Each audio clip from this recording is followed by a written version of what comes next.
शिव जी ऐसे शोभावान हो रहे हैं जैसे शांत रस स्वयं शरीर धारण करके आ गया।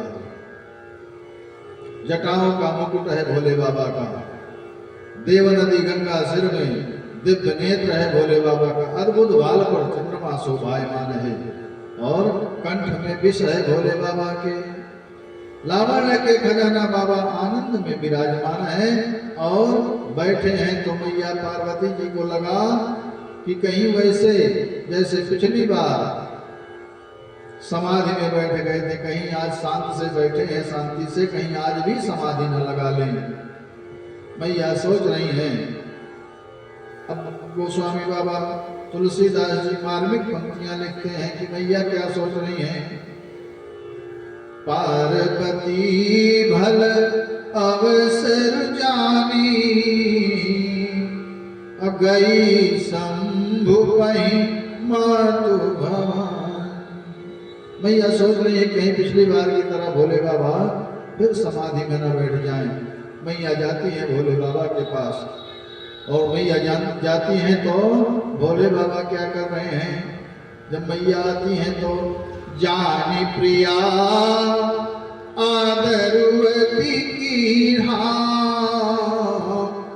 बाम भाग आसन हर दीना। आज मेरे भोले बाबा मैया पार्वती जी को, जब मैया पार्वती जी भोले बाबा के पास नहीं है तो भोले बाबा ने जाना कि देवी आ गई हैं, तो भोले बाबा ने उन्हें वामांग में अपने बाएं भाग में आसन दिया है। आज मैया पार्वती प्रसन्न हो गई। काहे प्रसन्न हुई। पिछले जन्म में जब मैया भोले बाबा के पास गई थी सती मैया के रूप में, तो भोले बाबा ने उन्हें वाम भाग में आसन नहीं दिया था, अपने सामने आसन दिया था। और आज भोले बाबा मैया को अपने वाम भाग में आसन दे रहे हैं। शिव बाबा ने सन्मुख आसन दिया था और आज सामने आसन वाम भाग में आसन दिए हैं। अब माता जी प्रसन्न हैं। राम नाम शिव सुमिरन लागे, और आसन दे करके भगवान भोलेनाथ भगवान का नाम सुमिरन करने लगे हैं। मैया आई हैं, भोले बाबा को वंदन किया, हाथ जोड़ करके चरणों में बैठी हैं और कह रही हैं कि हे नाथ, हे बाबा विश्वनाथ, सारा जगत आपकी महिमा जानता है प्रभु। आप तो सर्व समर्थ हैं, समस्त कलाओं के गुणों के आप धाम हैं प्रभु। हे नाथ, जोग ज्ञान वैराग्य के आप खजाना हैं, आप तो कल्पतरु हैं प्रभु। प्रभु समर्थ सर्वज्ञ शिव, सकल कला गुण धाम, जोग ज्ञान वैराग्य निधि, प्रणत कल्प तरुणा। हे नाथ, हे भोले बाबा, आप हम पर प्रसन्न हैं तो मनसा वाचा कर्मणा मैं आपकी दासी हूँ प्रभु। आप मेरे पर कृपा करिए और कुछ ऐसा कहिए कि मेरे अज्ञान का हरण हो जाए प्रभु। जो मेरे मन में अज्ञान रूपी अंधकार है वह प्रकाश में परिवर्तित हो जाए प्रभु। ऐसा दीपक जलाइए प्रभु मेरे मन में। जिसका घर कल्प वृक्ष के नीचे हो उसे दीनता क्यों रहे। हे नाथ, मेरे कुछ प्रश्न हैं, अगर आज्ञा हो आपकी तो मैं अपने प्रश्नों को कहूँ आपसे। बाबा ने कहा कि कहो देवी। मैया ने पूछा कि हे प्रभु, जो परमार्थी मुनि लोग हैं वो राम जी को सर्वव्यापी अनादि ब्रह्म कहते हैं। मैया पार्वती भगवान भोले बाबा से पूछती हैं कि हे प्रभु, जो परमार्थी मुनि लोग हैं वो राम जी को सर्वव्यापी अनादि ब्रह्म कहते हैं। शेष नारायण सरस्वती वेद पुराण सब राम जी का अनेक अनेक प्रकार से अनेक भांति से गुणानुवाद करते हैं प्रभु। आप दिन रात उन्हीं का नाम जपते रहते हो प्रभु, राम राम ही जपते रहते हो। मेरा एक प्रश्न है प्रभु आपसे कि ये राम जी हैं कौन जिनका आप सदैव रातों दिन नाम जपते रहते हो? इतना सरल प्रश्न है, राम जी कौन है? मैया ने कितना सरल प्रश्न किया है। अयोध्या के राजा दशरथ जी महाराज के पुत्र राम हैं कि कोई और है? चरित्र देख करके, गाथा सुन करके मेरी बुद्धि में भ्रम हो रहा है। मैया पार्वती जी भोले बाबा से कहती है, वही अयोध्या के राजा दशरथ महाराज के पुत्र श्री राम जी हैं कि कोई और है?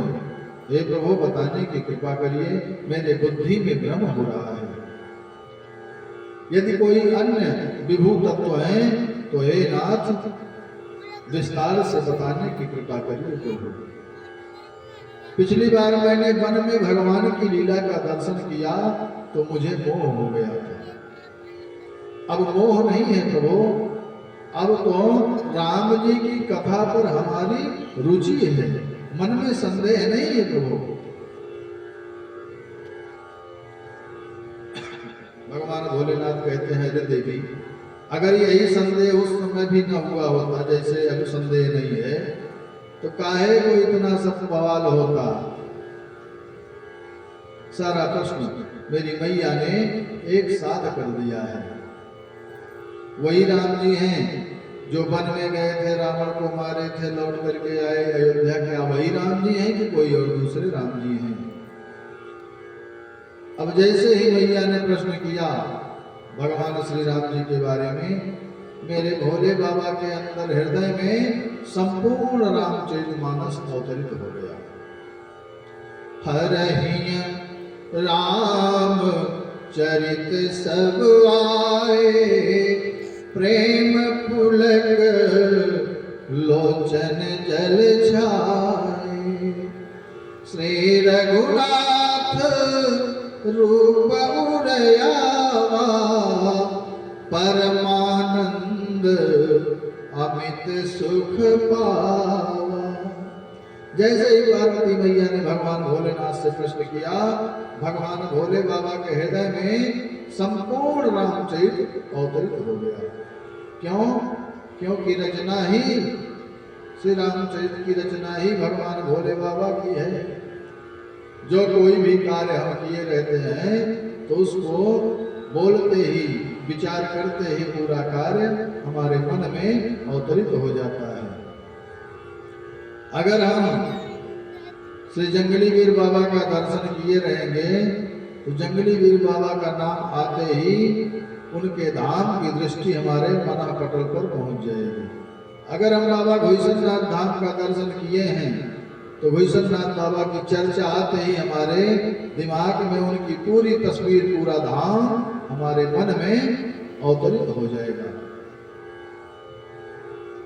तो जिस चीज का हम दर्शन किए रहते हैं, जिस कार्य को हम किए रहते हैं, चर्चा होते ही हमारे मन पटल पर वह कार्य, वह धाम उपस्थित हो जाता है। वैसे ही भोले बाबा के मानस पटल पर हृदय में श्री रामचरितमानस अवतरित हो गया।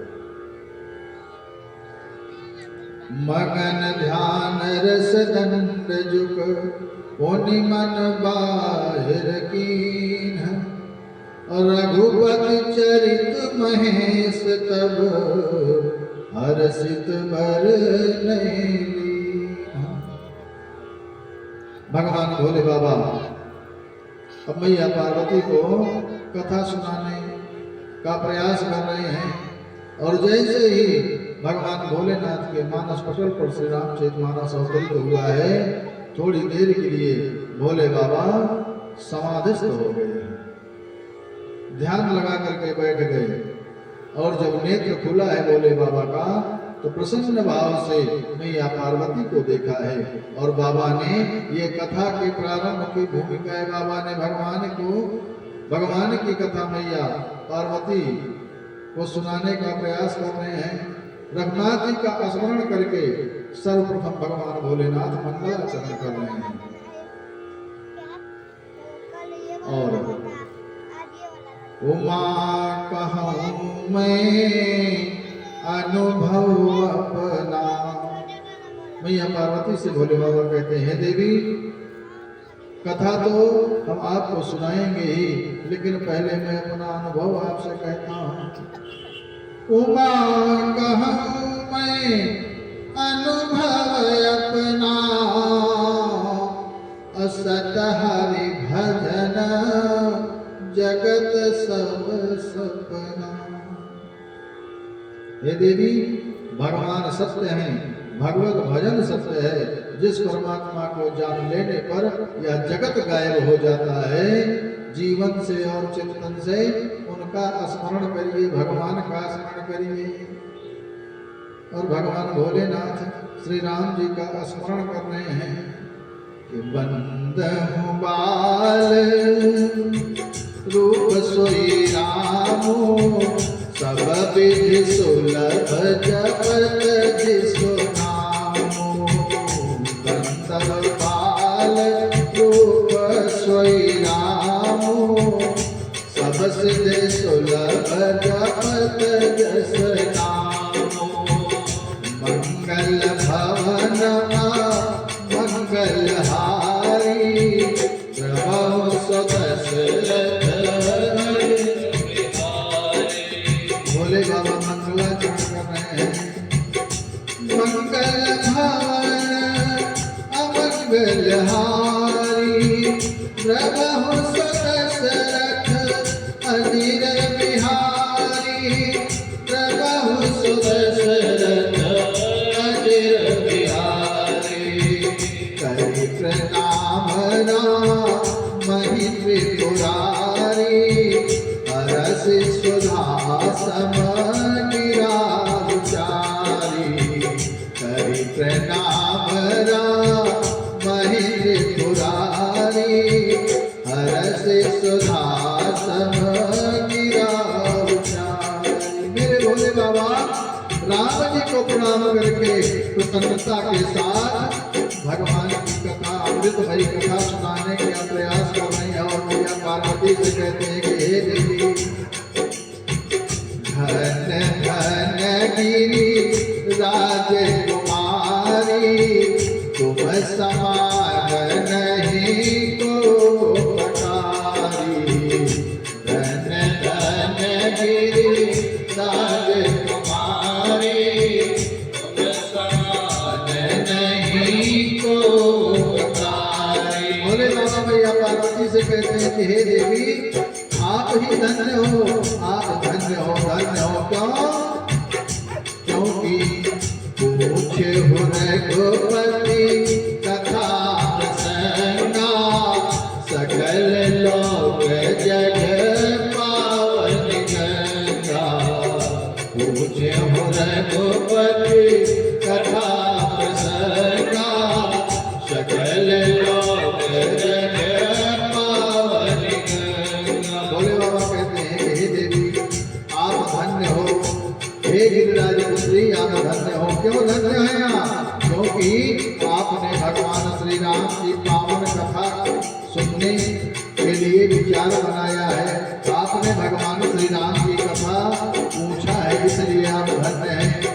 वो धन्य है जो कथा पूछे और जो कथा की व्यवस्था बनाए, वह धन्य है। जो कथा सुनने के लिए लालायित हो, वह धन्य है।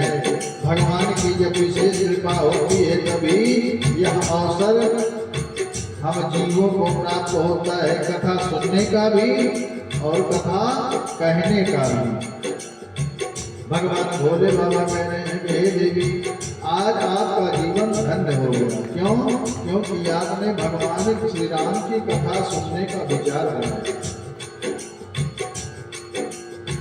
भगवान भोलेनाथ खूब प्रसन्न हैं और कहते हैं हे देवी, अपने मन को सदैव भगवान के श्री चरणों में ही लगाए रखना चाहिए। क्योंकि यह जो जीवन मिला है कुछ निश्चित नहीं है कि यह जीवन कब तक रहेगा। इसलिए अपने मन को सदैव भगवान नाम संकीर्तन में लगाए रखना चाहिए और श्री चरणों में भगवान के अपने मन को लगाए रखना चाहिए। नहीं तो पता नहीं कब बुलावा आ जाए। भगवान की नोटिस कब मिल जाए कुछ पता ही नहीं है। साधक कहते हैं, गुरुदेव भगवान कहते हैं कि हे प्राणियों सदैव सतर्क रहो, क्षण क्षण भी एक पल भी निरर्थक व्यर्थ मत करो। क्यों? क्योंकि आएगा जब रे बुलावा हरि का, छोड़ के सब कुछ जाना पड़ेगा।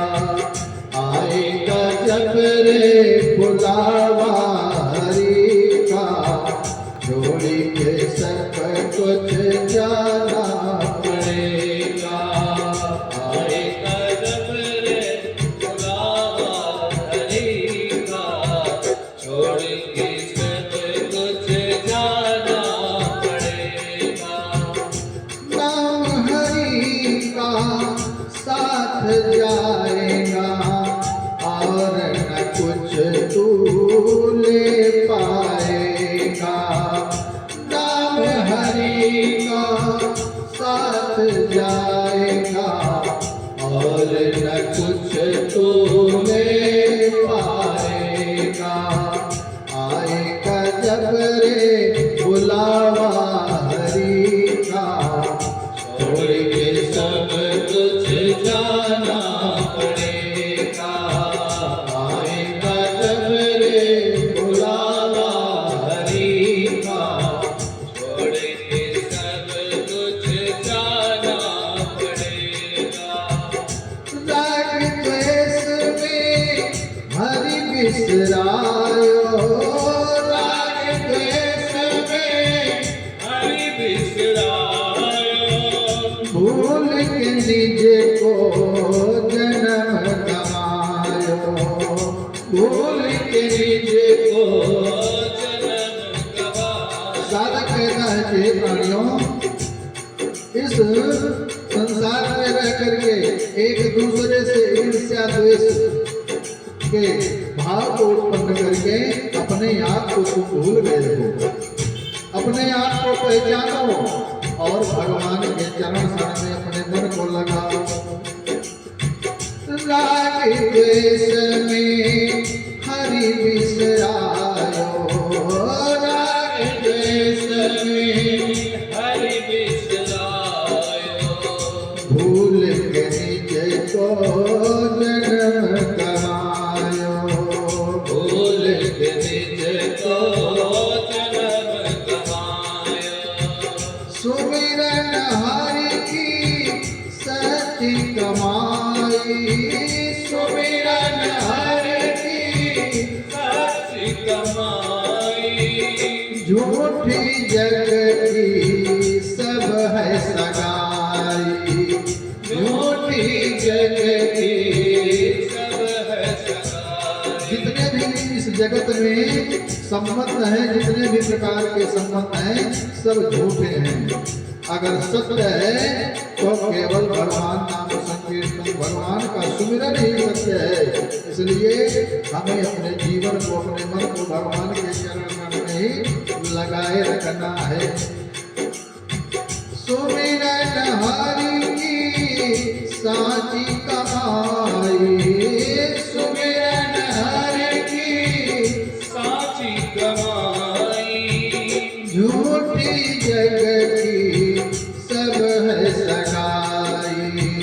आएगा जब रे बुलावा हरि का, छोड़ के सब कुछ जाना पड़ेगा। आएगा जब रे बुलावा हरि का, छोड़ के सब कुछ जाना पड़ेगा। आएगा जब रे बुलावा हरि का, छोड़ के सब कुछ जाना पड़ेगा। भगवान भोले बाबा अब मैया के पास कोई और व्यवहार नहीं है। मैया भगवान से कहते हैं, हे भोले बाबा मुझे कथा सुनाइए। भगवान भोलेनाथ ने कथा बाद में सुनाई, पहले ही प्रमाणित किया क्या कि राम कृपा ते पार्वती सपन हो तव मन माहि अशोक मोह संदेह भ्रम मम विचार कछु नाहि। हे भगवती, भगवान भोले बाबा मैया पार्वती से कहते हैं कि हे भगवती, आपके मन में न शोक है, न मोह है, न संदेह है, न तो भ्रम ही है। कथा बाद में सुने, पहले मैं प्रमाणित कर देता हूँ, क्योंकि शिव जी के श्री चरणों में जिसकी प्रीत हो वही राम भक्त है। कल याज्ञवल्क्य महाराज जी ने कहा कि बन बिनु छल विश्व नाथ पद नेहु राम भगत कर लक्षण येहु। भगवान के किसी स्वरूप में जिसको प्रेम है वही राम भक्त है, क्योंकि पूरा संसार ही राममय है। जब ये संसार पूरा राम जी का अंश है तो पूरा संसार राम ही तो है। जिसको भी हम देखें उसमें भगवान श्री राम को ही देखें, उसके अंदर भगवान को ही देखें। क्योंकि कोई भी जीव, जब हम ये कहते हैं कि कण कण में भगवान है, कण कण में राम है, तो हम किसी भी जीव को देखें तो भगवान का ही स्मरण करें, भगवान को हम यह समझें कि हम भगवान का ही दर्शन कर रहे हैं। क्योंकि मेरे प्रभु के अनेक स्वरूप हैं, ना जाने किस वेश में नारायण मिल जाए। तो हमारे मन में भाव ये होना चाहिए कि हम किसी से ईर्ष्या द्वेष न करें। अगर हम किसी से ईर्ष्या द्वेष करते हैं तो समझिए कि हम भगवान से ईर्ष्या द्वेष कर रहे हैं। जब मेरे प्रभु हर शरीर में, हर जीव में हैं, तब हमें यही समझना है कि प्रभु ही तो हमारे सामने खड़े हैं। तो जब हम ईर्ष्या द्वेष किसी से करेंगे तो किससे करेंगे? प्रभु से ही करेंगे। तो हमें किसी से ईर्ष्या द्वेष करने की आवश्यकता नहीं है। जिनके कानों ने भगवान की कथा नहीं सुनी वो कान सांप के बिल जैसे हैं। जिन नेत्रों ने संत महापुरुषों के दर्शन नहीं किए वे मोर के पंख पर बने नेत्र जैसे उनके नेत्र हैं। और जो सिर श्रेष्ठ के सामने, संत महापुरुषों के सामने झुके नहीं, माता पिता के सम्मुख सिर न झुके, वो शीश नहीं है। देवगणों के सम्मुख नमन न करे जो शीश, वो शीश नहीं है, वो कड़वी लौकी के समान, जो कि कड़वी लौकी खाने के भी काम नहीं आती, किसी काम की नहीं आती, वो कड़वी लौकी के समान उपयोगी है। जिस हृदय में भगवान की भक्ति नहीं आई वो जीवन समझो सब के समान है। जो जीवा भगवान का नाम नहीं लिया, जिस जीवा पर भगवान का नाम नहीं आया, वो जीवा चमगादड़ के जीवा के समान है। जो नहीं करे राम गुण गाना, जी है सुदागुर जी समान। जिस जीवा ने भगवान का नाम नहीं लिया वह जीवा चमगादड़ के जीवा के समान है। बोले बाबा मैया को समझा रहे हैं कि हे देवी राम कथा क्या है। बाबा कहते हैं कि हे देवी राम कथा सुरधेनु सम, सेवत सब सुखदान, सत समाज सुरलोक सब,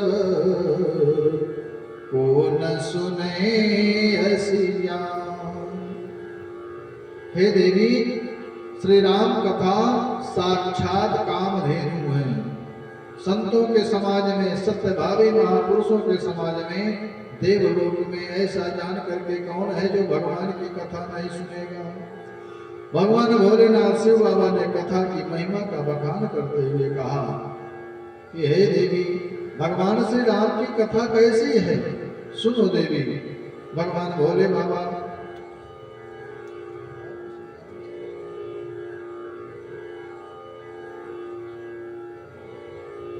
भगवान भोलेनाथ मैया पार्वती को बता रहे हैं कि हे देवी राम कथा क्या है? राम कथा के बारे में सुनवाई एक भजन के माध्यम से भगवान भोलेनाथ मैया पार्वती को बता रहे हैं कि जय जय राम कथा, जय जय राम कथा, जय श्री राम कथा, जय जय राम कथा, जय श्री राम कथा। जिसे श्रवण कर मिट जाती है, जिसे श्रवण कर मिट जाती है जन्म जन्म की व्यथा। जय जय राम कथा, जय श्री राम कथा, जय जय राम कथा, जय श्री राम कथा। महामोह मही से सुविशाला राम कथा कालिका कराला। महामोह मही से विशाला राम कथा कालिका कराला। राम कथा सस किरण समाना, संत चकोर करहि जय पाना। राम कथा रस किरण समाना, संत चकोर करहि जय पाना। सुन कर तू भी अमर हो जाए, सुन कर तू भी अमर हो जाए श्री हनुमंत यथा। जय जय राम कथा, जय श्री राम कथा, जय जय राम कथा, जय श्री राम कथा। राम कथा कल कामत गाई, सुजन सजीवन मोर सुहाए। राम कथा कलिका मत गाए, सजन सजीवन मोर सुहाए। बुध विश्राम सकल जन रंजन, राम कथा कल कलश विभंजन। बुध विश्राम सकल जन रंजन, राम कथा कल कलश विभंजन। तेरा परमारथ बन जाए, तेरा परमारथ बन जाए श्री नारद कर जथा। जय जय राम कथा, जय श्री राम कथा, जय जय राम कथा, जय श्री राम कथा। राम कथा कल विकट भारी, सादर सुन गिरिराज कुमारी। राम कथा कल विदपक भारे, सादर सुन मेरे राजकुमारे। राम कथा सुंदर कर तारी, संशय विहग उड़ावत हारी। राम कथा सुंदर कर जारे, संशय विहग उड़ावन हारी। तेरा भी संशय भागेगा, तेरा भी संशय भागेगा मां पार्वती कर जथा। जय जय राम कथा, जय श्री राम कथा, जय जय राम कथा, जय श्री राम कथा। देख परम बिरहा कुल सीता, सोचन कपि कलप संपीता। देख परम बिरहा कुल सीता, सोचन कपि कलप संपीता। रामचंद्र गुण बर नहीं लागा, सुनते सीता कर दुख भागा। रामचंद्र चरण गुरवर नहीं लागा, सुन कह सीता कर दुख भागा। तेरा भी सब दुख भागेगा, तेरा भी सब दुख भागेगा मां सीता कर यथा। जय जय राम कथा, जय श्री राम कथा, जय श्री राम कथा, जय श्री राम कथा, जय जय राम कथा, जय श्री राम कथा। बोले श्री रामचरित्र मानस की, बोले श्री राघवेंद्र सरकार की। भगवान भोलेनाथ मैया पार्वती से कहते हैं कि हे देवी, कलिकाल के कलमश रूपी वृक्ष के लिए राम कथा जो है कुल्हाड़ी है। भगवान भोलेनाथ कहते हैं हर बीमारी की एक दवा, वो है श्री राम जी की कथा। कोई भी सुने सबको फायदा करेगा। भगवान की ऐसी कथा है ये कि सबका कल्याण ही करने वाली है। भगवान भोले बाबा मैया से कहते हैं कि हे देवी, जो मदिरा पी करके मतवाले हो गए हैं, उनके नेत्र नहीं हैं। जब मन रूपी दर्पण में कोई कमी है तो राम रूप दर्शन कैसे होगा। हे देवी, भगवान का दर्शन करने के लिए अपने मन को शुद्ध करने की आवश्यकता है। अगर हम अपने मन में कलमश रखेंगे, हमारा हृदय कुंठित है, हृदय हमारा शुद्ध नहीं है, तो राम जी हम पर कृपा करने वाले नहीं है। भगवान को पाना है तो मन निर्मल करने की आवश्यकता है। जब तक मन निर्मल नहीं होगा तब तक भगवान कृपा नहीं करेंगे। भगवान तो कृपा करने के लिए तैयार हैं, लेकिन हम कृपा पात्र हैं ही नहीं। हमारे पास उत्तम पात्र ही नहीं है, तो भगवान हमारे कैसे हम पर कृपा करेंगे? गुरुदेव भगवान कैसे कृपा करेंगे? उसके लिए उत्तम शिष्य बनने की आवश्यकता है। जब हम उत्तम शिष्य बनेंगे तो गुरुदेव भगवान निश्चित ही कृपा करेंगे। किसी से हमें कुछ आवश्यकता है तो हमें पाने के लिए उस योग्य बनना पड़ेगा। कहते हैं ना, गांव की कहावत में बुजुर्गों ने कहा है कि काना दादा उग दे दिया। कहन भैया उठिया तो देव, लेकिन तुहार बड़ी नीक बोलिया है, बोले कुछ नहीं। तो पहले हमें उस योग्य बनना पड़ेगा। किसी से हमें कुछ चाहिए तो हमें मधुर वाणी बोलनी पड़ेगी। अगर हम कर्कश वाणी में बात करेंगे तो कोई देने वाला भी होगा, अगर उसकी इच्छा भी होगा तो आपको मना कर देगा। तो भगवान मेरे हम पर कृपा करने के लिए तैयार हैं, लेकिन हम पहले भगवान के कृपा पात्र तो बने। उनकी करुणा, मेरे भगवान की कृपा में कोई कमी नहीं है। उनकी करुणा में कोई कमी है नहीं, उनकी करुणा में कोई कमी है नहीं। पात्रता में हमारे कमी रह गई, उनकी करुणा में कोई कमी है नहीं। पात्रता में हमारे कमी रह गई, उनकी ममता में कोई कमी है नहीं। उनकी ममता में कोई कमी है नहीं। योग्यता में हमारे कमी रह गई, योग्यता में हमारे कमी रह गई।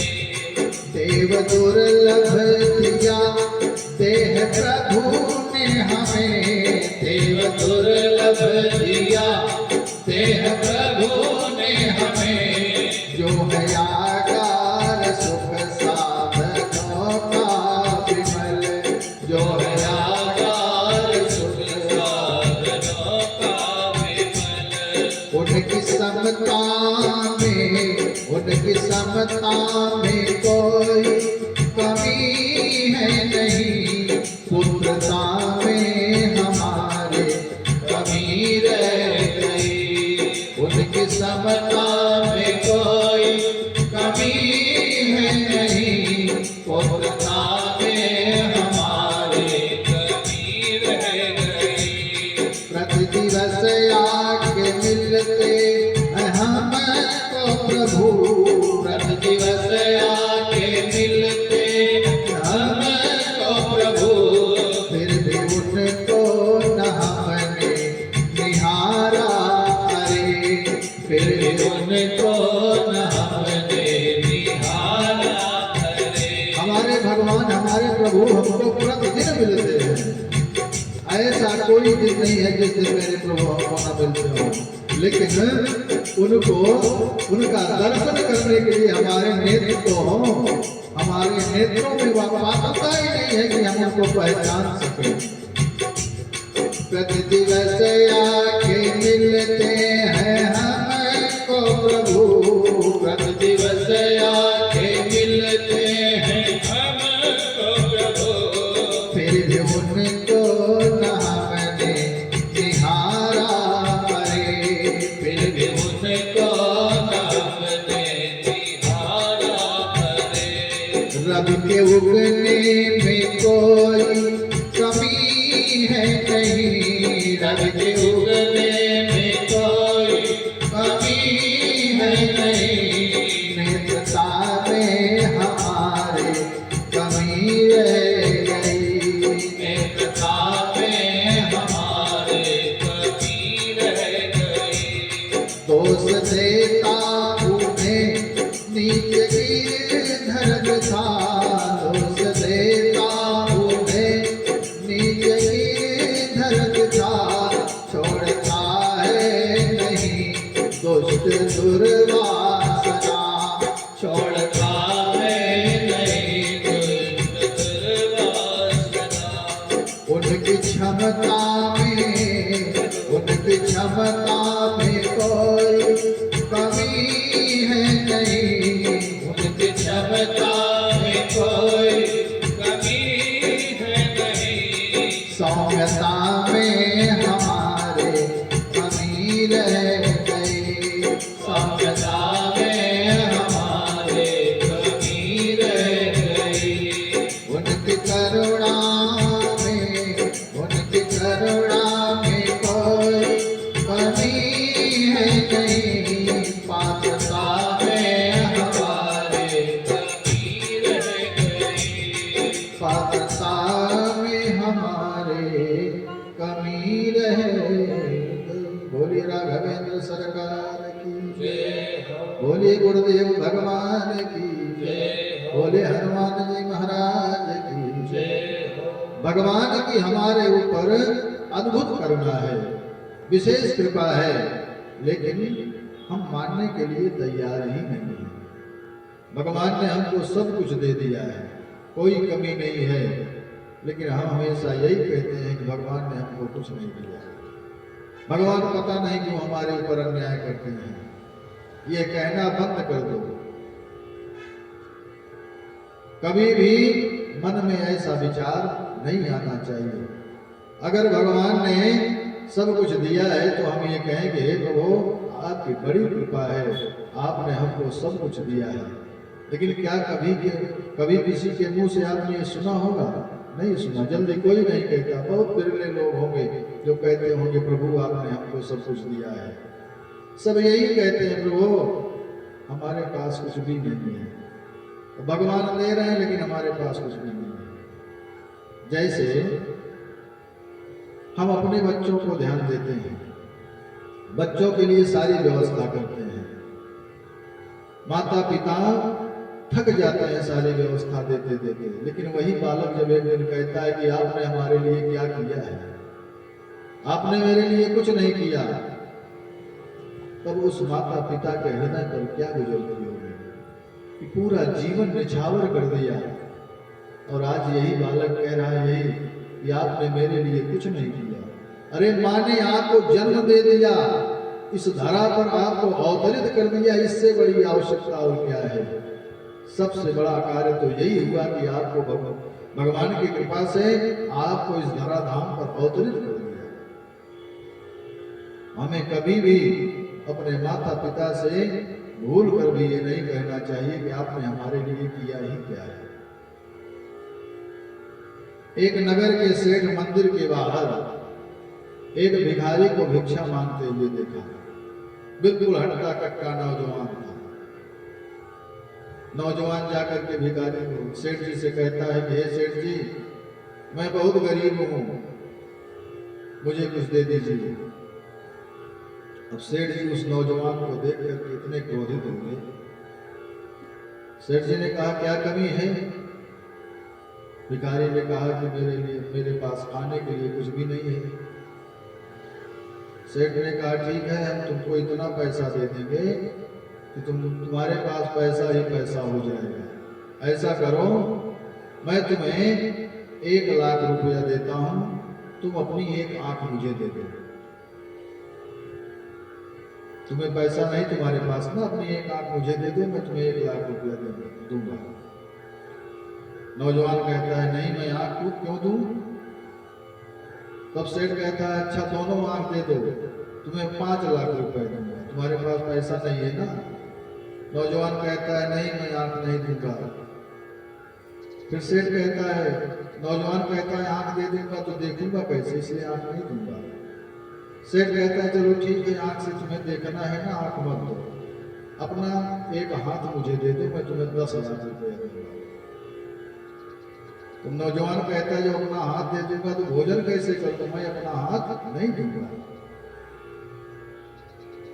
सेठ कहता है कि दूसरा हाथ दे दो। नहीं नहीं, वो भी हाथ नहीं दूंगा। चलो ठीक है, हाथ नहीं दोगे पैर दे दो एक, तो 50,00,000 रुपया तुमको दे रहा हूं, एक पैर दे दो। नौजवान कहता है पैर दे दूंगा तो चलूंगा कैसे, गजब मुझे बेवकूफा बना रहे हो। सेठ कहता है पैसा ही तो चाहिए तुम्हें, तो पैर मुझे दे दो, 50,00,000 रुपया ले लो। नहीं नहीं, मैं पैर नहीं दूंगा। ठीक है, पैर मत दो, चलो अपनी किडनी मुझे दे दो, मैं 1 करोड़ रुपया तुम्हें दूंगा। अच्छा, किडनी दे दूंगा तो जीऊंगा कैसे, मैं शरीर ही नहीं रह जाएगी। तब सेठ जी कहते हैं कि बेटा, इतनी मूल्यवान शरीर भगवान ने तुम्हें दिया है, इतना पैसा मिल रहा है, फिर भी देने के लिए एक भी अंग तैयार नहीं हो, और कहते हो कि मेरे पास पैसा नहीं है। जा करके मेहनत करो, मजदूरी करो, मेहनत की कमाई खाओ, भीख मांगना बंद करो। वह नौजवान सेठ की बात को मान करके भिक्षा मांगना बंद कर देता है। हमें यह समझने की आवश्यकता है कि अगर भगवान ने हमारे हाथ, पैर, मुंह, नाक, आंख, कान, पूरा शरीर अगर स्वस्थ दिया है, तो हम अपने को गरीब क्यों कहें? हमें अपने को गरीब नहीं कहना चाहिए। भगवान की विशेष कृपा है, उनसे जाकर के मिलो जिनके आंख नहीं है, जिनके पैर नहीं है, जिनका ठीक से मुंह नहीं है, जिनकी जीवा नहीं है, जिनके कान नहीं हैं, जिनकी शरीर के अंग गड़बड़ हो गए हैं, अपने सहारे को कोई कार्य नहीं कर सकते हैं, उनके जीव, उनकी आत्मा पर क्या गुजरती होगी। तो अगर भगवान ने हमको स्वस्थ रखा है तो सबसे बड़ी पूंजी भगवान ने हमको दी है। इसलिए भगवान को कभी दोष नहीं देना चाहिए कि भगवान ने हमारे लिए किया ही क्या है, माता पिता ने हमारे लिए किया ही क्या है। माता पिता ने इस शरीर को जन्म दे दिया, सबसे बड़ी कृपा यही है। भगवान भोलेनाथ मैया को समझाते हैं कि सब कर परम प्रकाशक जोई, राम अनादि अवधपति हो सोई। भगवान भोलेनाथ मैया को समझाते हैं माया के प्रभाव के कारण जगत हमको सत्य जाना पड़ता है, क्योंकि हमारे अज्ञान के कारण हमारा आपका जब जन्म होता है, हम आते हैं, धीरे धीरे देखने लगते हैं, 1 महीना, 2 महीना, 3 महीना, 5 महीना, 8 महीना, 9 महीना, और फिर हमको हमारे ही कहलाने वाले लोग समझाने लगते हैं। हमें इस संसार का परिचय कौन कराता है? हमारे माता पिता ही हमारा परिचय कराते हैं संसार से। पिता का परिचय कौन कराता है? हमारी माँ परिचय कराती है। हमारी माँ जिस पर इशारा करेंगी कि यही आपके पिता हैं, हमें वही मानना पड़ेगा। और हमारे पिता इस संसार का दर्शन कराते हैं, संसार के बारे में बताते हैं। जासु सत्यता ते जड़ माया, भास सत्यैव मोह सहाय। और अपने लोग ही हमें राग वाले बना देते हैं, रागी बना देते हैं। इसी संसार के मोह माया जाल में कौन फंसाता है? हमारे अपने लोग ही फंसाते हैं। मोह माया में फंस करके हम अपने जीवन को नष्ट कर देते हैं। भगवान ने हमें जन्म दिया, यहां भेजा है किस लिए? भगवान का भजन करने के लिए, जीवन को संवारने के लिए। लेकिन यहां आकर के हम सब भूल करके जीवन को संवारने को क्या, जो संवरा है उसको भी बिगाड़ देते हैं।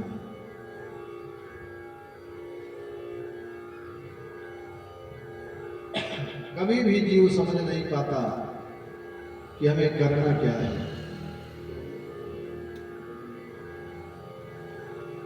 जीव मन में सोचता है कि भगवान कहाँ है। हमारे आपके भी मन में विचार आता है कि भगवान कहाँ है। भगवान तो सर्वत्र हैं, लेकिन देखने की जरूरत है। भगवान यही भा से भूमि, गा से गगन आकाश, वा से वायु, वा के बाद आ की मात्रा है आ से अग्नि, और ना से नीर जल। यही पंच तत्व ही भगवान है, और हम भगवान को ढूंढते फिर रहे हैं। इसी पांचों तत्व से अगर कोई एक कम हो जाए तो क्या ये शरीर चलेगी? क्या ये प्रकृति चलेगी? क्या? तो भगवान सर्वत्र है, हम ढूंढ रहे हैं भगवान को। हमारे सामने भगवान खड़ा है और हम भगवान को ढूंढ रहे हैं। साधक कहता है, इस दुनिया में सुंदर सुंदर फूल खिलाने वाला, इस दुनिया में सुंदर सुंदर फूल खिलाने वाला, तरह तरह की कठपुतली को नाच नचाने वाला, तरह तरह की कठपुतली को नाच नचाने वाला। बोलो बोलो कौन है वो, बोलो बोलो कौन है बोलो बोलो कौन है वो, बोलो बोलो कौन है वो? सब कुछ करता रहता फिर भी मौन है वो, फिर भी मौन कौन है वो? बोलो बोलो कौन है वो, बोलो बोलो कौन है वो? कभी ज्ञान सागर में जाता कितना जल ठहराया, कभी ज्ञान सागर में जाता कितना जल ठहराया, उसके ऊपर गेंद बनाकर भूमंडल ठहराया, उसके ऊपर गेंद बनाकर भूमंडल ठहराया। उसे तराने वाला सारी सृष्टि रचाने वाला, उसे तराने वाला सारी सृष्टि रचाने वाला। बोलो कौन है वो, बोलो बोलो कौन है वो, बोलो कौन है वो? बोलो बोलो कौन है वो? सब कुछ करता रहता फिर भी मौन है वो, फिर भी मौन है वो, फिर भी मौन है वो। नील गगन में जगमग जगमग चमके चांद सितारे, नील गगन में जगमग जगमग चमके चांद सितारे, बिना सड़क के दौड़ा जाता सूरज का रथ प्यारे, बिना सड़क के दौड़ा जाता सूरज का रथ प्यारे। उसे भगाने वाला सारे नियम चलाने वाला, उसे भगाने वाला सारे नियम चलाने वाला।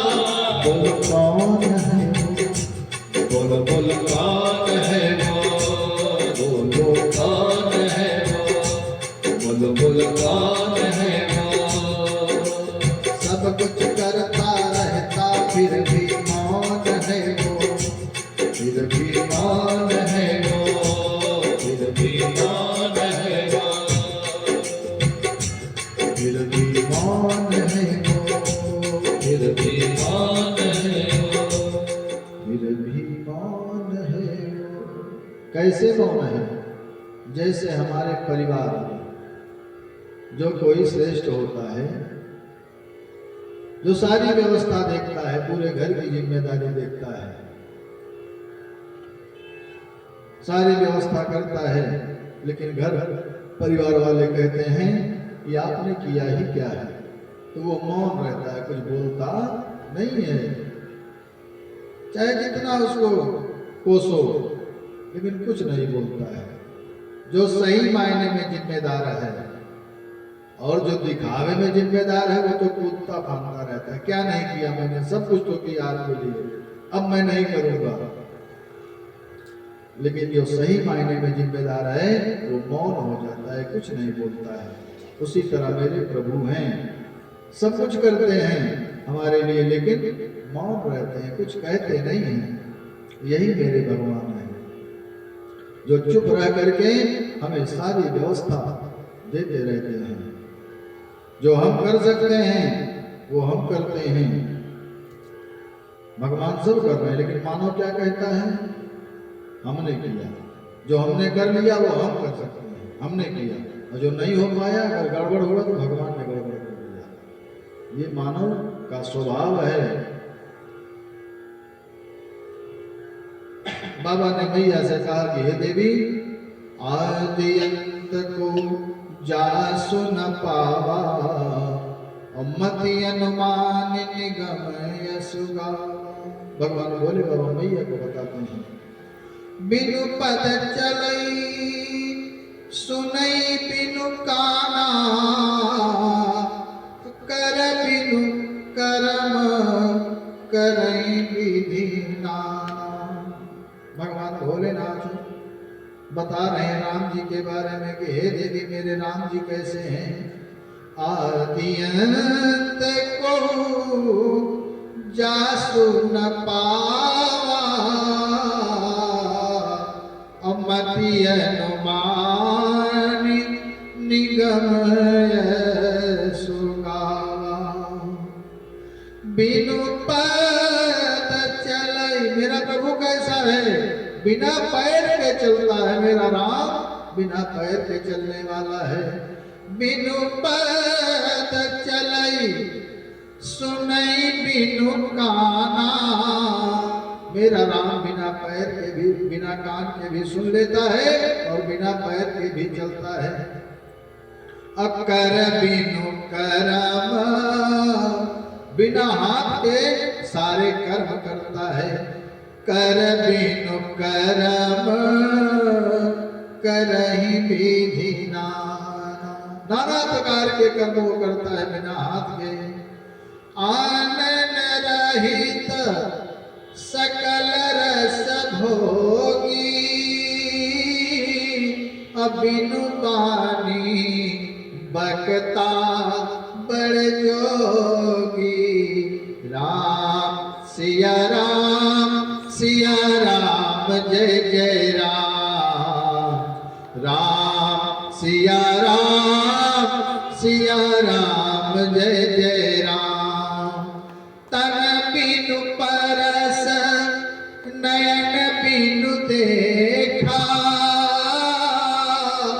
ग्रहई घ्राण बिनु बास असेका। राम सिया राम, सिया राम जय जय राम। राम सिया राम, सिया राम जय जय राम। असि सब भांति अलौकिक करनी, महिमा जासु जाई नहीं बरनी।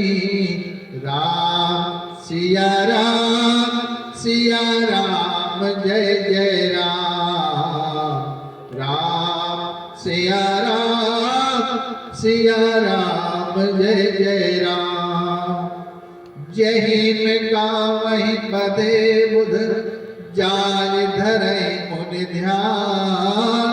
असोई दशरथ सुत भगत हित, कौशल पति भगवान। सोई दशरथ सुत भगत हित कौशलपति भगवान। भगवान भोले बाबा मैया पार्वती से कहते हैं कि हे देवी, जिसका आदि और अंत नहीं है, जो बिना हाथ के सारे कार्य को करते हैं, बिना पैर के चलते हैं, बिना आंख के देखते हैं और बिना नाक के सब सुगंध सूंघ लेते हैं और बिना जिह्वा के रस लेते हैं। अरे अलौकिक करनी है मेरे प्रभु की, बिना शरीर के स्पर्श का बोध भी ले लेते हैं। ऐसे हैं मेरे प्रभु। यहाँ बैठ करके आप भोग लगाइए और मेरे प्रभु हमको दिखेंगे नहीं और भोग ग्रहण कर लेते हैं। ऐसे हैं मेरे प्रभु। आपका भाव तो भोग लगाने का हो, भगवान को प्रसादी पवाने का आपका भाव तो हो, भाव ही नहीं है। कहते हैं भगवान सुनते ही नहीं है। मेरे भगवान जरूर सुनते हैं। आपके हृदय में भाव तो उत्पन्न हो। मेरे प्रभु 5 तत्वों में तन मात्राओं के स्वरूप से भगवान सब रस लेते हैं। केवल याद करने की आवश्यकता है बस। मेरे प्रभु तुरंत हाजिर हो जाते हैं। मेरे प्रभु दीप दिखाने पर वो दीप धारण करते हैं। सुगंध, अगर हम सुगंध दे रहे हैं, इत्र भगवान को अर्पित कर रहे हैं, मेरे प्रभु सुगंध प्राप्त कर लेते हैं।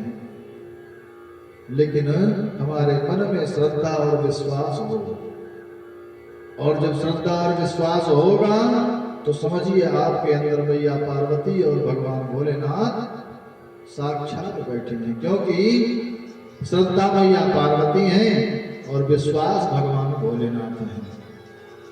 जब हमारे मन में श्रद्धा और विश्वास हो गया तो समझो साक्षात हृदय में हमारे भगवान विराजमान हैं। हमारे प्रभु इस संसार के सागर से पार कर देते हैं।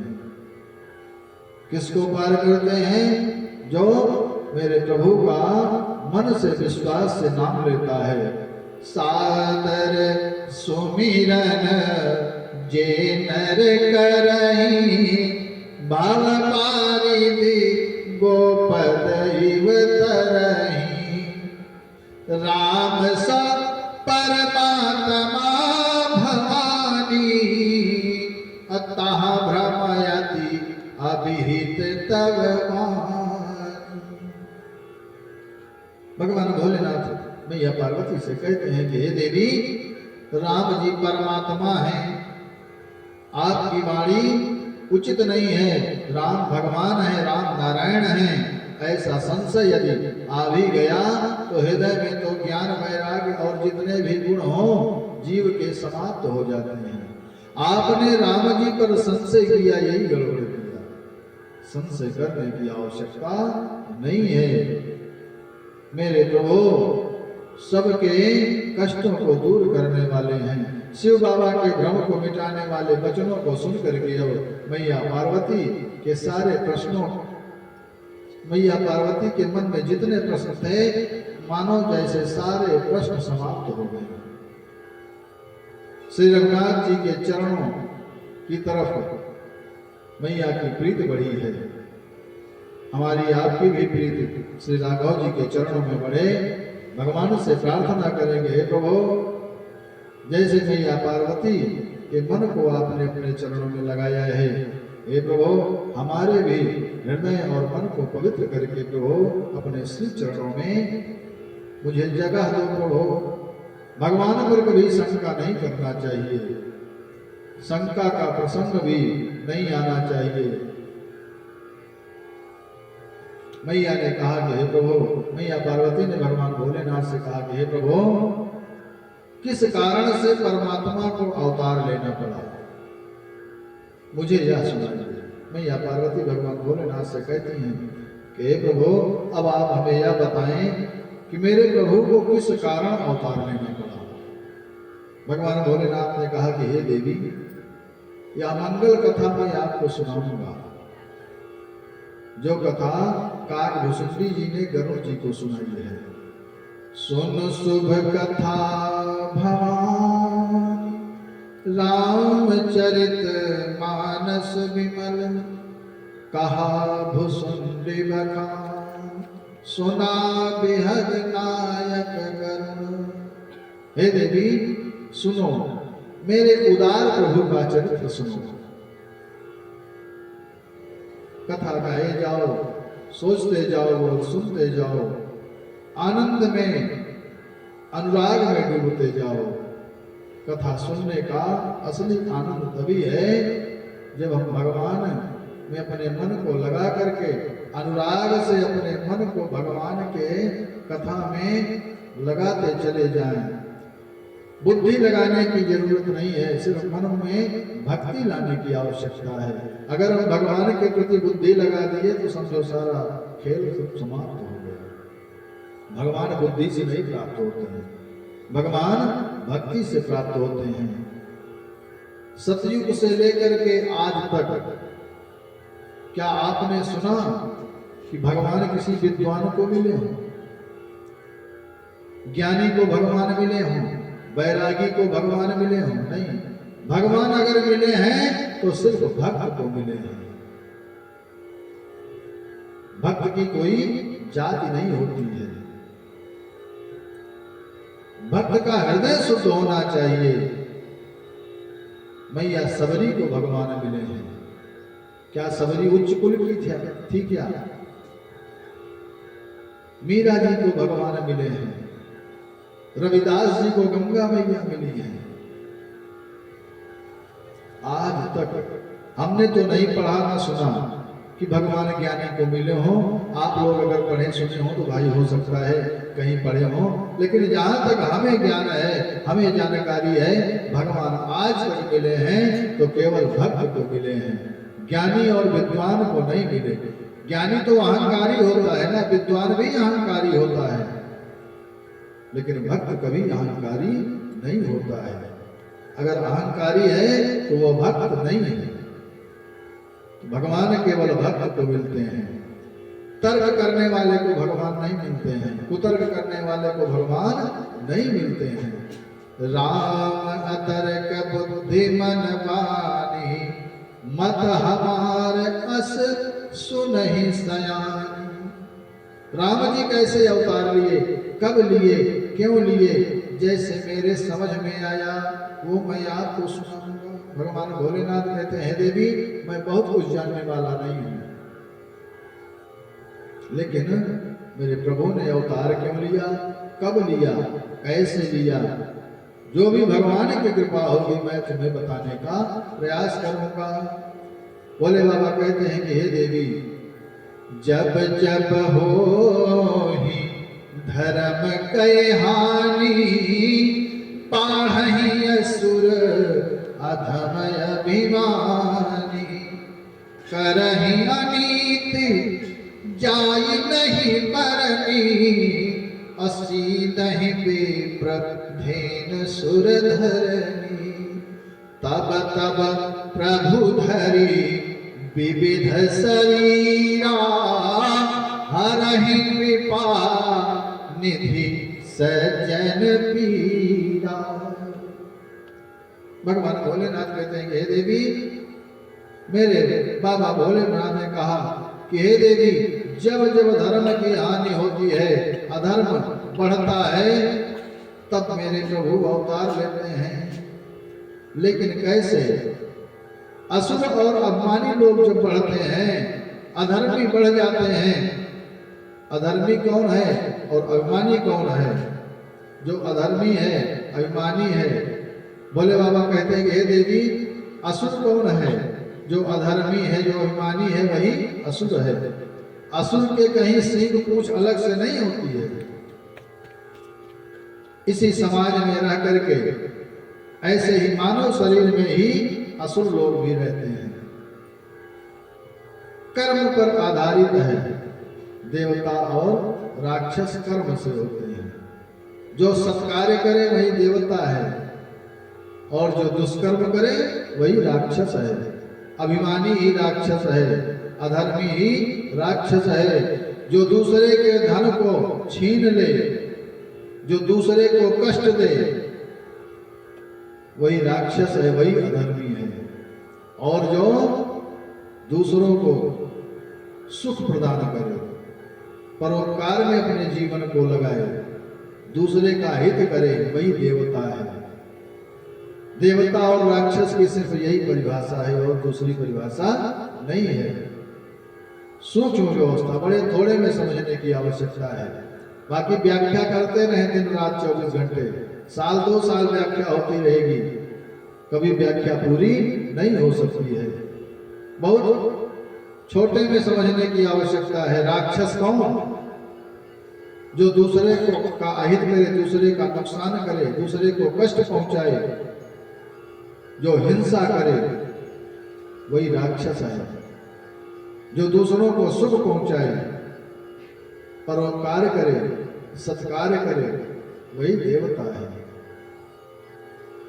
भगवान भोलेनाथ कहते हैं कि जब जब अधर्म बढ़ता है, धर्म की हानि होती है, अधर्मी बढ़ते हैं, तब तब मेरे प्रभु अवतार लेते हैं। और अवतार किस लिए लेते हैं? संतों के हित के लिए, महापुरुषों के हित के लिए, दुखियों के दुख को दूर करने के लिए मेरे प्रभु अवतार लेते हैं। और अवतार लेकर के करते क्या हैं? असुर मारि थापहि सुरन, राखहि निज श्रुति सेतु, और जग विस्तारहि बिसद जस, राम जन्म कर हेतु। मेरे राम जी का जन्म लेने का हेतु क्या है? असुरों का संहार और संत महापुरुषों का कल्याण करने का ही मुख्य उद्देश्य होता है। मेरे प्रभु निश्चित आते हैं। भगवान भोले बाबा कहते हैं कि हे देवी, भगवान जिस यश का विस्तार करते हैं, भगत लोग गा गा करके भव सागर से पार हो जाते हैं। भगवान नाम संकीर्तन करके ही, भगवान का नाम संकीर्तन करके ही भक्त लोग जो हैं, उन्हीं मेरे राम जी का नाम लेकर के भव सागर से पार हो जाते हैं। भोले बाबा ने कहा कि मेरे राम जी के जन्म के 5 कारण हैं। भोलेनाथ ने बताया, जय विजय को सनकादिक ऋषियों का साथ, जलंधर की पत्नी सतनी वृंदा भगवान द्वारा सिर भंग करके जलंधर का समापन, उनका रावण होना, सती का साप, भगवान का शालिग्राम होना और भगवान का आशीष देना, मैया का तुलसी जी बनना, नारद जी का भगवान को साप लगा, ये भी एक कारण है। कई कारण है भगवान को अवतार लेने के।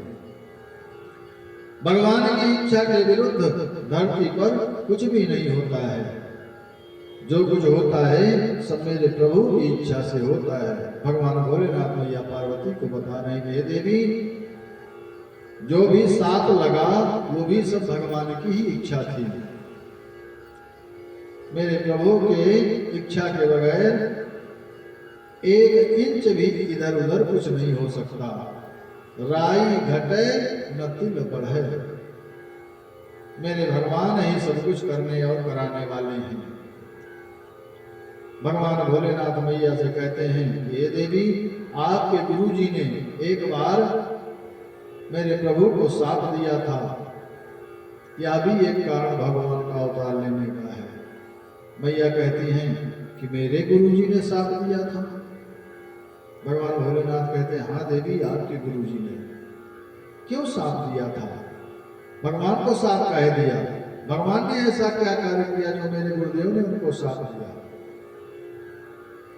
भोले बाबा कहते हैं कि नारद साप दीन एक बारा, कल्प एक तहीं लगी अवतारा।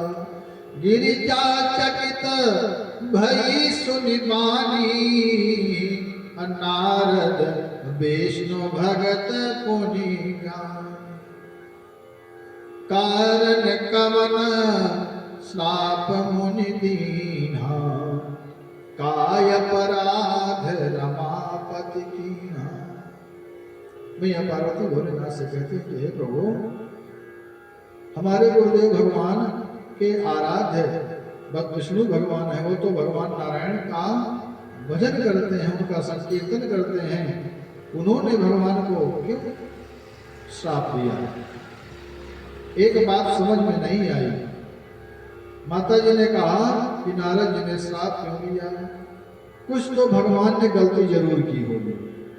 मैया पार्वती अपने गुरुदेव भगवान के दोष को नहीं देख रही है। मैया पार्वती कह रही है कि भगवान ने कोई गलती किया है, तभी हमारे गुरुदेव भगवान ने उनको श्राप दिया है। मैया बताना चाहती हैं प्राणियों को कि अपने गुरुदेव भगवान में दोष देखने की जरूरत नहीं है। हमारे गुरुदेव भगवान कैसे भी हैं, लेकिन उनमें दोष देखने की आवश्यकता नहीं है। अगर हमने उनका गुरु का वर्ण कर लिया है, गुरुदेव भगवान मान लिया है, जो उस दोष अच्छाई देखनी हो वो पहले ही देख लें, लेकिन गुरुदेव मानने के बाद फिर अच्छाई ही अच्छाई देखने की आवश्यकता है। मैया ने कहा भगवान ने क्या अपराध किया?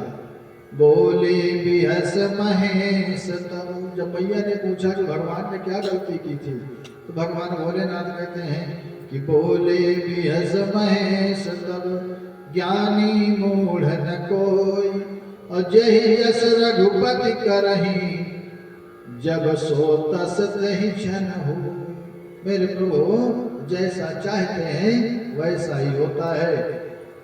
कोई अच्छा करता है तो मेरे प्रभु ही करवाते हैं, और कोई गलती करता है तो मेरे प्रभु ही गलती भी करवाते हैं। भगवान भोले बाबा मैया पार्वती से कहते हैं कि हे देवी, आपके गुरुदेव भगवान के साथ का कारण भी है, मेरे प्रभु को अवतार लेने का कारण एक आपके गुरुदेव भगवान का साथ भी है। और अब मेरे प्रभु कहते हैं कि हे देवी, अयोध्या के महाराजा दशरथ के कोई संतान नहीं थी। महाराज दशरथ बड़े ही चिंतित रहते थे। उनके 3 रानियां थीं। 3 रानियां होने के कारण भी उनको कोई संतान नहीं थी। अब एक दिन महाराज दशरथ विचार कर रहे हैं कि वृद्धावस्था आ गई है और मुझे एक भी संतान नहीं है। बिना संतान के जीवन बेकार है। मन में विचार कर रहे हैं। महाराज दशरथ जी गुरुदेव भगवान के पास जाते हैं। गुरुदेव भगवान से निवेदन करते हैं, हे प्रभु, आज मुझे चिंता हो रही है। इतना बड़ा राज्य है और संतान एक भी नहीं है। गुरुदेव भगवान ने महाराज दशरथ की चिंता को समझा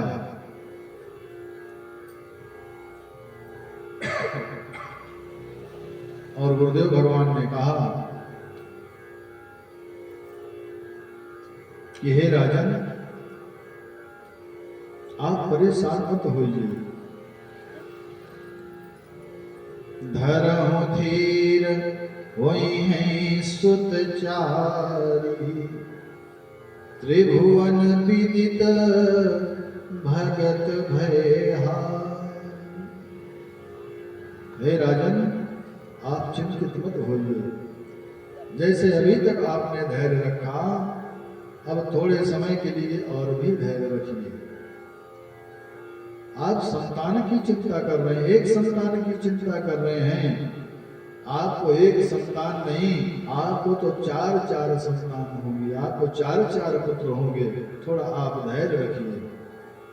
हे राजन, आपके 1 नहीं, 2 नहीं, 3 नहीं, आपके 4 पुत्र होंगे और तीनों लोक जानेगा आपके पुत्रों को। पुत्रों की सब जय जयकार करेंगे, तीनों लोक में जय जयकार होगी।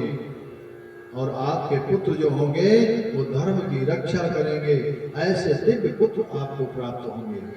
गुरुदेव भगवान ने महाराज दशरथ को बताया, हे राजन, इसके लिए हमको एक यज्ञ करना पड़ेगा। आप यज्ञ की रचना बनाइए, पुत्र कामेष्ट यज्ञ की रचना बनाइए, और पुत्र कामेष्ट यज्ञ होने से आपको 4 पुत्र उत्पन्न होंगे। महाराज दशरथ खूब प्रसन्न होते हैं, अपने मंत्रियों को बुलाते हैं, यज्ञ की रचना बनवाते हैं। और गुरुदेव भगवान वशिष्ठ जी ने कहा कि हे राजन, इस यज्ञ की पूर्णता के लिए श्रृंगी ऋषि जी को बुलाना पड़ेगा। गुरुदेव भगवान ने श्रृंगी ऋषि जी को आमंत्रित किया है और श्रृंगी ऋषि जी आए हैं। यज्ञ की व्यवस्था बनी है। श्रृंगी ऋषि वशिष्ठ बुलावा, पुत्र काम शुभ यज्ञ करावा। भगत सहित मुनि आहुत दीने, अप्रगटे अग्नि चरु कर लीने। गुरुदेव भगवान ने श्रृंगी ऋषि को बुलाया है, यज्ञ की व्यवस्था बनाई गई है और बड़े भाव से गुरुदेव भगवान आहुति दे रहे हैं। आहुति पूर्ण हुई है और हवन कुंड से अग्निदेव प्रकट हुए हैं। अपने हाथों में अग्निदेव खीर लेकर के प्रकट हुए हैं। जो वशिष्ठ कछु हृदय विचारा, सकल काज भाव सिद्ध तुम्हारा। अग्निदेव खीर की कटोरी लेकर के उत्पन्न हुए हैं और वह खीर की कटोरी गुरुदेव भगवान वशिष्ठ जी को दिए हैं और कहते हैं कि हे ऋषिवर, आपके मन में जो कामना थी, जिस उद्देश्य से आपने यज्ञ किया है, आहुति की है, वह कार्य आपका, वह उद्देश्य सफल हो।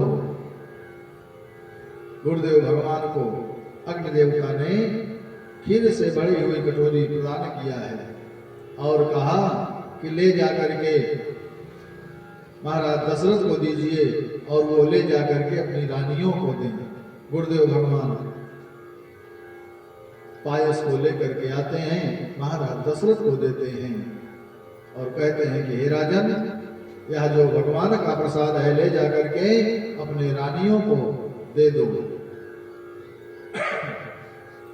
गुरुदेव भगवान ने कहा कि आधा कौशल्या जी को और आधे में कैकेयी जी को और सुमित्रा जी को दे दीजिएगा। महाराज दशरथ जी खीर को लाते हैं, आधा भाग करते हैं, आधे भाग को कौशल्या जी को दिया है और आधे में कैकेयी और सुमित्रा जी को बांट दिया है। जैसे ही सुमित्रा जी के हाथों में खीर पहुंची है, आकाश मार्ग से एक चील उड़ता हुआ आता है और सुमित्रा मैया के हाथों की कटोरी को लेकर के उड़ जाता है। अब सुमित्रा मैया विचार कर रही है। कौशल्या मैया और कैकेयी मैया ने आपस में विचार किया और कौशल्या मैया ने अपने खीर से आधा भाग और कैकेयी मैया ने अपने खीर से आधा भाग सुमित्रा मैया को प्रदान कर दिया। तीनों रानियों ने प्रसाद पाया है और वह जो चील खीर की कटोरी लेकर के उड़ा है, वो लेकर के जा रहा है और अंजना मैया स्नान करके भगवान सूर्य देव को अर्घ दे रही है, पूजा कर रही हैं और उसी समय वह खीर की कटोरी अंजना मैया के हाथों में गिरती है। अंजना मैया ने भी उस खीर प्रसाद को ग्रहण कर लिया। भगवान की कृपा हुई। कौशल्या मैया ने श्री राम जी को जन्म दिया है, कैकेयी मैया ने भरत जी को और सुमित्रा मैया ने 2 पुत्रों को जन्म दिया। क्यों?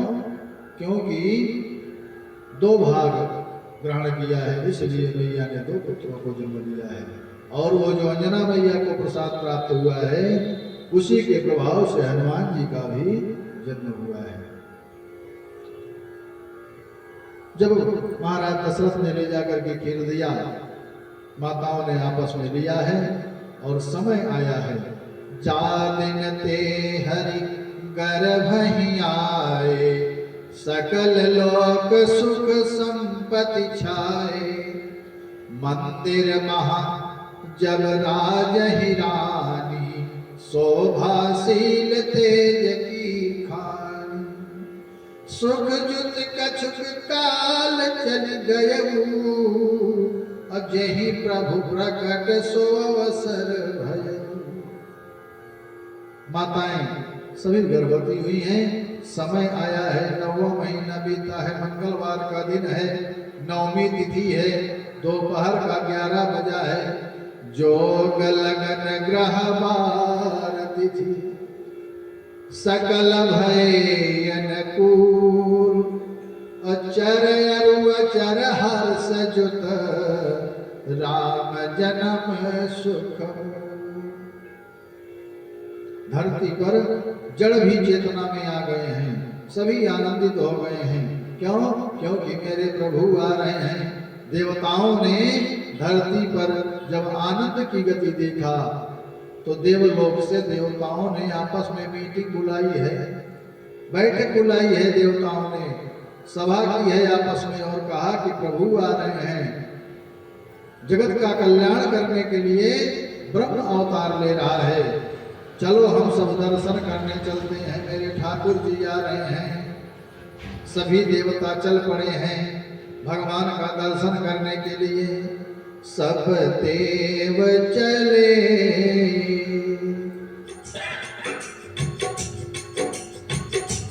सब देव चले, महादेव चले।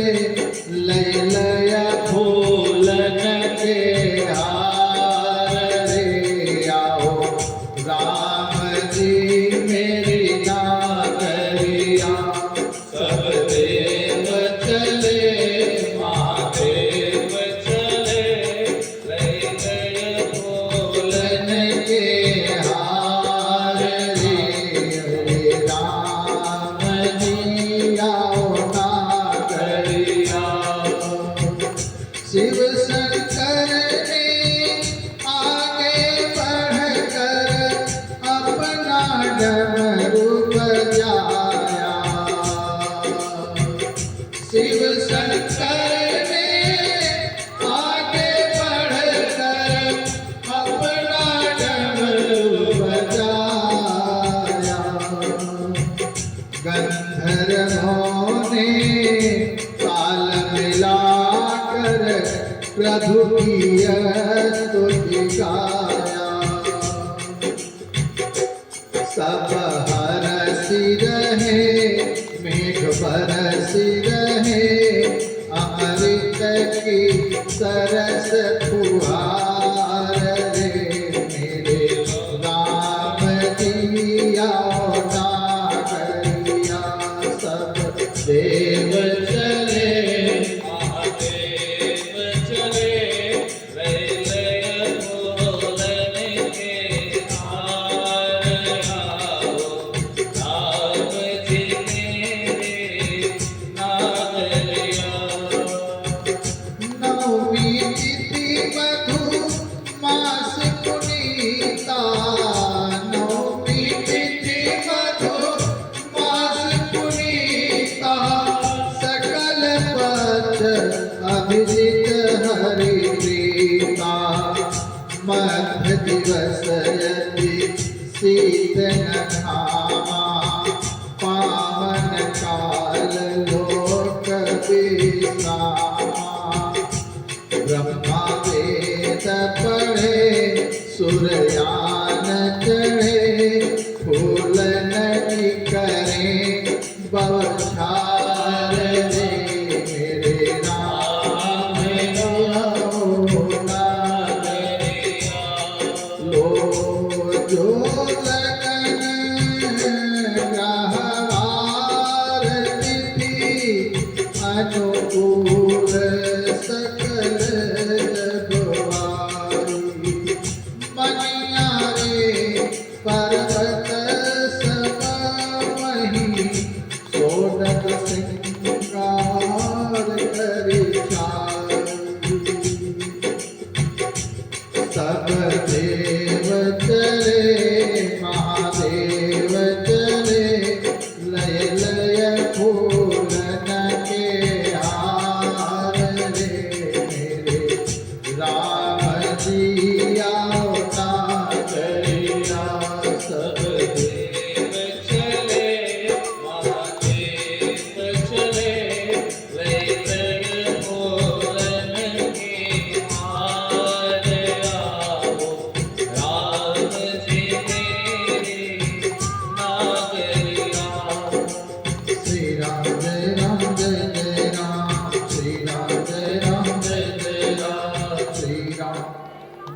देवता लोग भगवान की स्तुति कर रहे हैं। अब 10 बजा है, 11 बजा है, 11:30 बजा है, 11:45 बजा है। जब ठीक 12 बजने वाला है तो मेरे प्रभु अवतार लेने के लिए तैयार है। देवता लोग अपने अपने धाम पधारे। मैया कौशल्या के दिव्य कक्ष में मेरे परमात्मा प्रकाश पुंज के रूप में प्रकटे हैं। देखते देखते पुंज ने, प्रकाश पुंज ने नारायण स्वरूप धारण कर लिया है। कौशल्या जी के हाथ जुड़ गए हैं। मैया कौशल्या जी हाथ जोड़ करके, भगवान शिव ने भी हाथ जोड़ लिया है। मैया भगवती से कहते हैं भगवान भोले बाबा के, हे देवी भगवान प्रकट हुए हैं। भय प्रकट कृपाला दीन दयाला कौशल्या हितकारी परसत महाकारी मुनि मनहारी अद्भुत रूप विचारी लोचन अभिरामा धन श्यामा निज आयुध बुध चारी भूषण वनमाला नयन विशाला शोभा सिंधु करारे कई कोई कर जोरी स्तुति तोरी कही विधि करहु माया गुण ज्ञाना हितयमाना वेद पुराण करुणा सुख सागर सब गुणया कर यही कामहि सुख सो मम हित लागी जनयन रागी भयहु प्रगट श्री ब्रह्मांड निकाया निमित्त माया रोम रोम प्रतिवेद काहे पापुर सोमासी यहाँ उपहासी सुनत धीर मत फिर न रहे उपजा जग ज्ञाना प्रभु सुखाना चरित बहुत विधि चाहे कही कथा सुहाई मातु बुझाई जय प्रकार सुख में मलाए माता पुनि बोली सोमति डोली तजह पात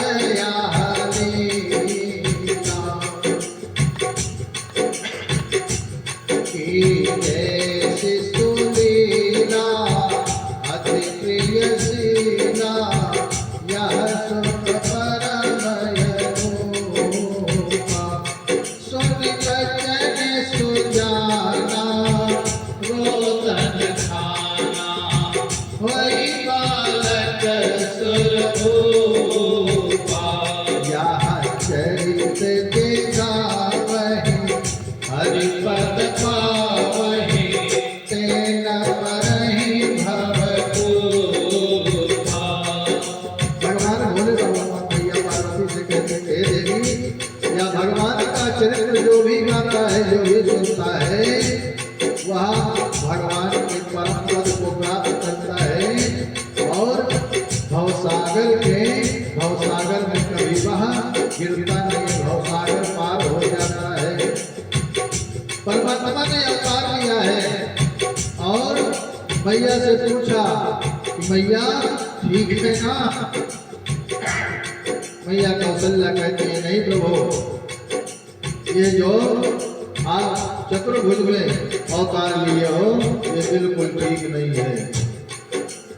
भगवान ने मैया के सामने भगवान प्रकट हुए हैं। मैया कौशल्या से पूछते हैं, मैया ठीक है? मैया ने कहा बिल्कुल ठीक नहीं है प्रभु, मैंने आपको शिशु रूप में पाने की इच्छा की है और आप तो चतुर्भुज रूप में आए हो, मुझे बालक रूप में आप चाहिए। भगवान तुरंत बालक हो गए कि जैसे सुलीला अति प्रियशीला यह सुख परमयनो। भैया ने कहा है प्रभु आप बालक रूप में आइए। भगवान भैया की बातों को तुरंत माना गए। सुनी बचन सुजाना रोदन खाना होई बालक सुरभूपा। मेरे प्रभु तुरंत बालक स्वरूप हो गए और बालक होकर के रुदन करने लगे, रोने लगे। राजा के बालक के रूप में मेरे प्रभु ने अपना रूप धारण कर लिया और आकर के रोने लगे हैं। अब गोस्वामी बाबा तुलसीदास जी कहते हैं और इधर शिव जी मैया पार्वती से कहते हैं कि हे देवी देखिए भगवान ने अवतार लिया किस लिए? विप्रधेन सुर संतहित लीन पद जय अवतार निज इच्छा निरनत तनो माया गुण गोपाल। निज इच्छा निरनत तनो माया गुण गोपाल। मेरे प्रभु अवतार लिए हैं किस लिए? मेरे प्रभु ने अवतार लिया है और अवतार लेकर के बालक रूप धारण करके रोने लगे हैं। मेरे प्रभु रो रहे हैं। प्रभु के रोने की आवाज जब कान में पड़ी तो दासी और दास जहां तहां थे सब दौड़ पड़े हैं। प्रसन्नता है सबको और सभी प्रसन्नता के कारण लाला भया है, लाला भया है। दौड़ करके महाराज से दशरथ जी को शुभ समाचार बताने का प्रयास कर रहे हैं। महाराज श्री चक्रवर्ती दशरथ जी दीवार में कान लगाए खड़े हैं। जैसे उनके कानों में रोने की आवाज आई है, दशरथ पुत्र जन्म सो ठिकाना मानहु ब्रह्मानंद समाना। दशरथ पुत्र जन्म सो ठिकाना मानहु ब्रह्मानंद समाना। महाराज दशरथ उठना चाहते हैं लेकिन इतने प्रसन्न हैं प्रसन्नता के कारण उठ ही नहीं पा रहे हैं। अब तो विचार कर रहे हैं क्या क्या कर नाम सुनत शुभ होई मोरे गृह प्रभु सोई। क्या कर नाम सुनत शुभ होई मोरे गृह प्रभु सोई। परमानंद पूरी बन राजा कहाँ बुलाई बजाऊं बाजा। परमानंद पूरी बन राजा कहाँ बुलाई बजाऊं बाजा। महाराज दशरथ खूब प्रसन्न है और दासीदास को खूब निछावर दे रहे हैं और मंत्रियों को बुलाया और कहा कि बाजा बजाने वाले ढोल नगाड़े वालों को बुलाओ, पूरी अयोध्या को सजाओ। पूरी अयोध्या में आज उत्सव मनाया जाएगा।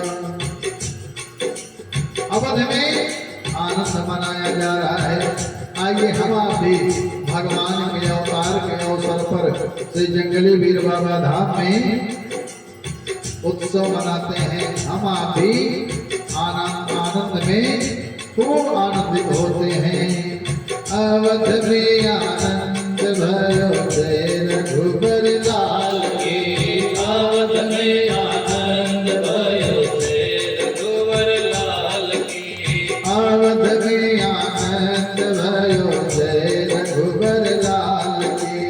अवध में आनंद भयो जय रघुबर लाल की।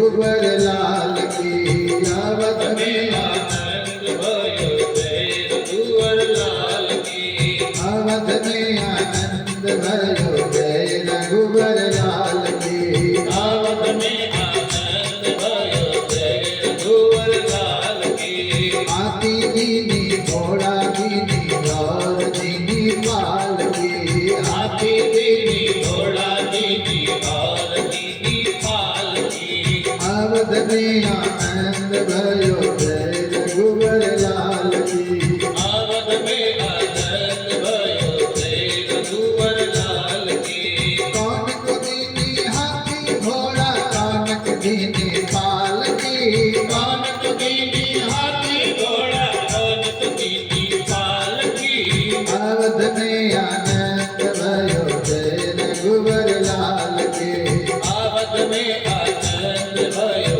जय रघुवर लाल की चोरन को हाथी घोड़ा बूढ़न को पाल की चोरन को हाथी घोड़ा घोड़न को पाल की अवध में आनंद भयो जय रघुबर लाल की आवत में आनंद भयो जय रघुवर लाल की अवध में आनंद भयो जय रघुबर लाल की आवत में आनंद भयो जय रघुवर लाल की जन्म लिए रघुरैया अवध में बाजे बधैया मलिए रघुरैया अवध में बाज बधैया बाजे बधैया हो बाजे बधैया बाजे बधैया हो बाजे बधैया अवध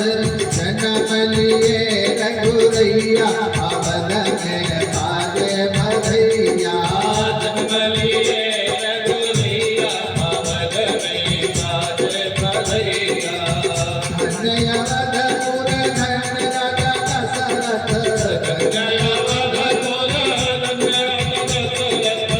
धन कौशल्या मैया धन कौशल्या मैया अवध में बाजे बधैया जन्म लिए रघुरैया अवध में बाज बधैया जन्म लिए रघुरैया अवध में बाजे बधैया मलिए रघुरैया अवध में बाज बधैया केहू लुटावेला अन्न धन सोनमा केहू लुटावे नयन धन सोनवा केहू लुटावे धेनु कैया केहू लुटावे जैन दैया अवध में बाजे बधैया जन्म लिए रघुरैया अवध में बाज बधैया राजा लुटावेला अन्न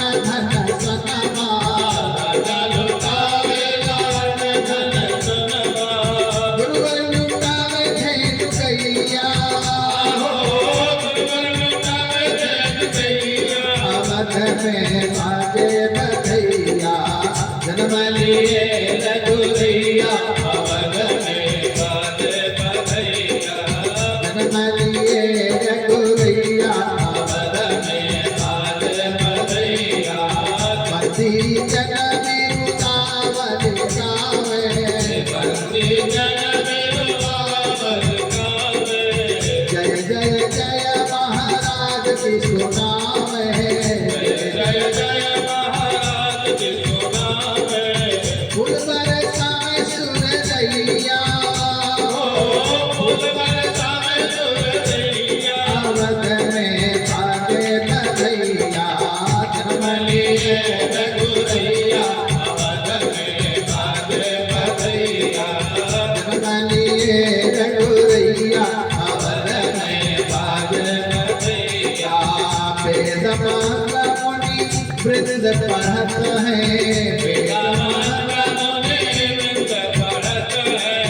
कलियन कलियन बाजा बजत है नाचे लोग लुगैया अवध में बाजे बधैया नाचे